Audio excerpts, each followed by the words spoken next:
antusiasnya. Kalau kita undang saja. Kalau ada yang nggak diundang, waduh, kita yang marah itu. Kita udah dijawab, kenapa kita nggak diundang? Contoh gini, pernah terjadi kita menjemput yang namanya Danrem. Acaranya itu acaranya Kodim.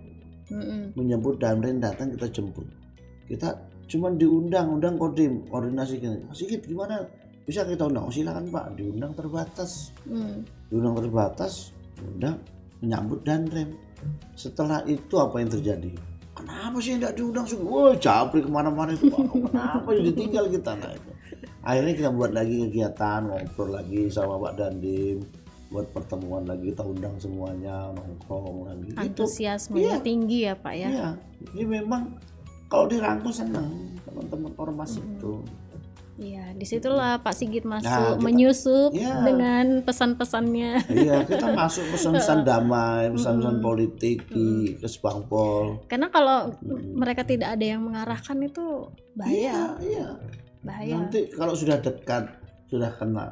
Ada pepatah bilang, tak kenal maka tak sayang, tak sayang maka tak cinta. Ini yang terakhir bahaya ini.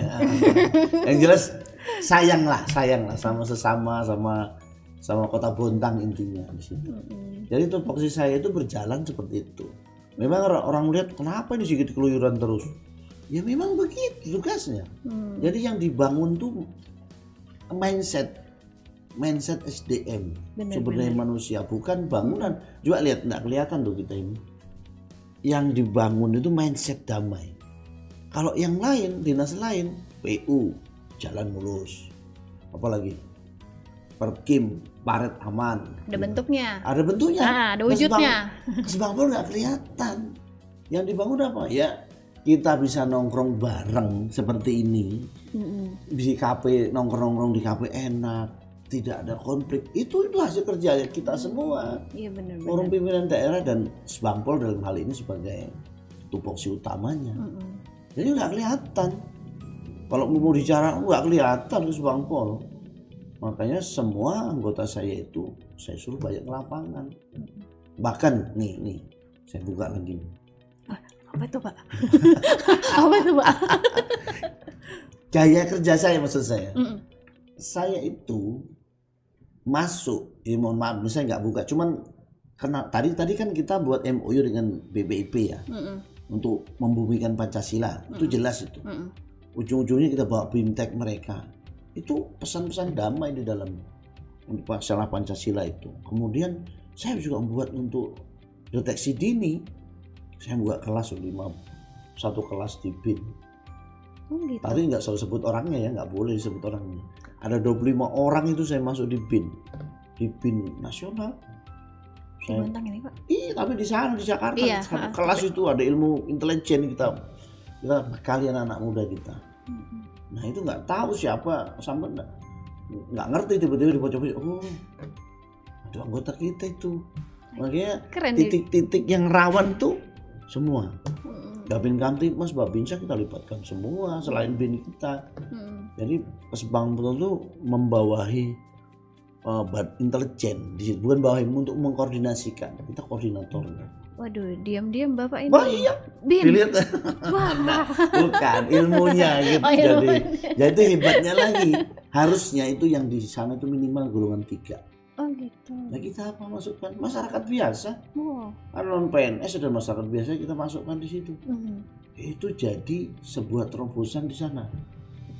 Di pusat nggak boleh kaku.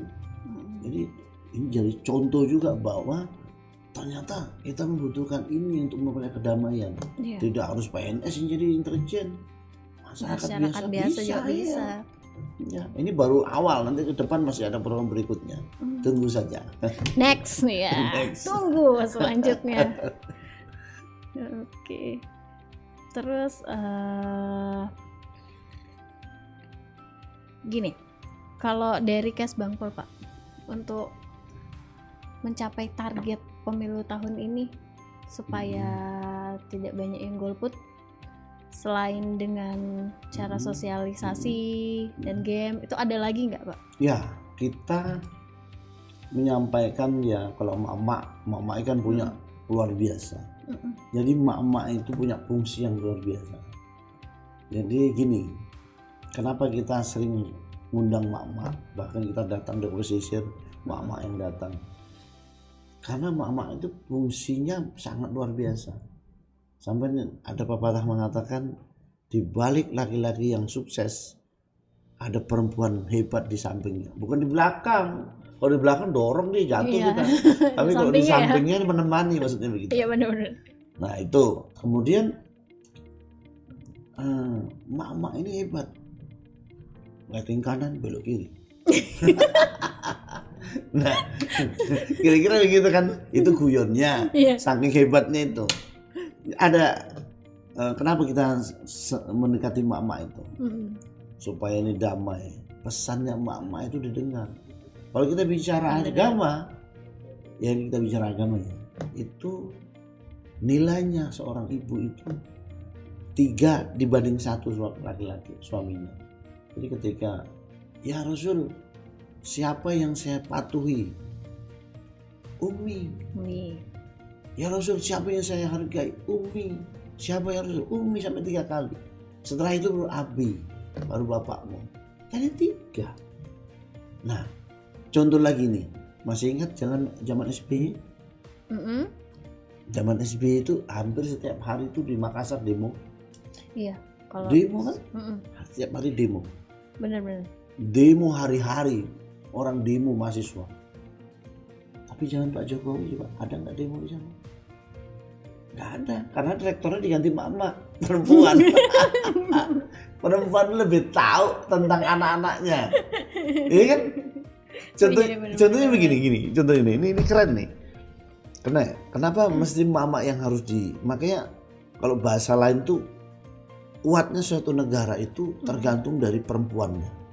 Maksudnya kalau perempuannya hebat, kuat, maka dia mendampingi suaminya akan lebih hebat. Nah, kita kembali ke Makassar tadi.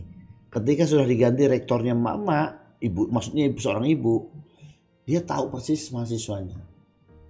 Contohnya ini kira-kira begini, kira-kira nih kita mahasiswanya demo mahasiswanya. Dia tahu kan, rektor tahu, oh ini orang tuanya tinggal di Sidrap katakan, atau di Palopo, jauhnya kuliah ke sini, susah lagi ditelepon, kasih tahu tuh bacok, Bu, jangan demo terus, kasihan nanti tidak dapat jasa, aku cuma waktu untuk demo saja, tidak mau pelajaran. Mama ya telepon, apa cok? Dia bilang, kau jangan cuma demo kuliah, aku tidak mau tahu, kau harus lulus kuliah. Begitu. Nah karena mama yang bilang, ya sudah ikut dia. Nah kira-kira begitu kan, itu hebatnya mama. Aku bilang. Makanya kita mendekatkan untuk damai itu mama. Dengan mama, seperti apa caranya? Caranya gimana? Kita undang diskusi, kita datangi, kita ajak BIMTEK juga kemarin 2023. Kita ajak BIMTEK pendekatan organisasi perempuan, ada beberapa perwakilan yang kita ajak. Seperti itu. Jadi ngelihatnya itu jangan di luarnya saja, lihat dalam seperti apa. Ini program masih berjalan terus loh. Karena tadi sekali lagi yang dibangun mindset. Untuk kedamaian itu mindset. Memang kelihatannya waduh batuk lagi. Minum dulu Pak, minum dulu. Betul nih, betul. Kok nggak ada mereknya ini? Khusus khusus dilepas supaya nanti endorse-nya ya. Dimohon kepada endorse ya. Boleh lah. Ya, jadi begitu pendekatan kita ke emak-emak itu jadi prioritas. Baik kita undang maupun kita datangi, bahkan kita ajak BIMTEK, kira-kira begitu. Iya, lagi-lagi melalui sosialisasi ya Pak ya. Betul. Ya cuma ke anak muda, ke emak-emak juga. Mantap banget. Iya. Okay. Masih lama kayak kita ini? Aduh, mau lama-lama nih Pak, betah banget di akurasi. Jangan lama-lama, maksudku ini masih banyak panggilan mak-mak ini. Oke, mungkin terakhir ya Pak ya. Sebagai Kepala Kesbang Pol Kota Bontang, mungkin ada pesan untuk warga Kota Bontang, bagaimana sih kita menjaga pemilu tetap damai? Oh iya, baik. Jadi pesan kami kepada masyarakat Kota Bontang bahwa tahun ini memang tahun politik. Tapi sekali lagi jangan sampai kita, ini tahun pesta politik namanya. Namanya pesta kan harus senang. Harusnya senang, benar. Harus senang. Jadi sekali lagi untuk suksesnya pesta itu, jangan kalau kita datang ke pesta atau situasi pesta jangan menjelekkan orang hadir yang lainnya. Jadi gara-gara politik ini jangan sampai mencela pilihan orang lain. Biarkan dia melakukan pilihan dia, jangan mencela, jangan mengolok atau merasa kita yang paling hebat pilihan kita, jangan. Jadi hargai orang lain, kita cukup melakukan menghimbau supaya